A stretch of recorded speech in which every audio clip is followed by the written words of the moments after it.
السلام علیکم۔ وزارت حج کی عمرہ زائرین کو خاص ہدایت۔ وزارت حج نے عمرہ زائرین کو ہدایت کی ہے کہ عمرہ کی ادائیگی کے دوران آداب کا خیال رکھیں اور مقامی قوانین کا احترام کریں۔ عاجل نیوز کے مطابق وزارت نے اپنے ایکس اکاؤنٹ پر عمرہ زائرین سے کہا ہے کہ عمرہ ایک عظیم عبادت ہے جسے آرام و سکون کے ساتھ ادا کیا جانا چاہیے۔ اس کے لیے ضروری ہے کہ دوسروں کا خیال رکھیں اور قوانین پر عمل کریں۔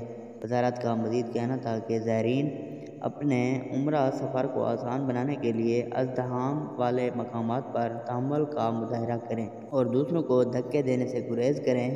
علاوہ ازیں انتظامیہ کی ہدایات پر سختی سے عمل کیا جائے۔ زائرین کے لیے دی گئی ہدایات میں مزید کہا گیا کہ مسجد الحرام کے اندر یا باہر بردباری کا مظاہرہ کریں، معمر افراد کا خیال رکھیں، جذبہ احسار اور بھائی چارے کو پیش نظر رکھا جائے، بسوں میں سوار ہوتے وقت بھی اپنی باری کا صبر سے انتظار کریں، آب زمزم پینے کے وقت بھی آداب کا خاص خیال رکھا جائے۔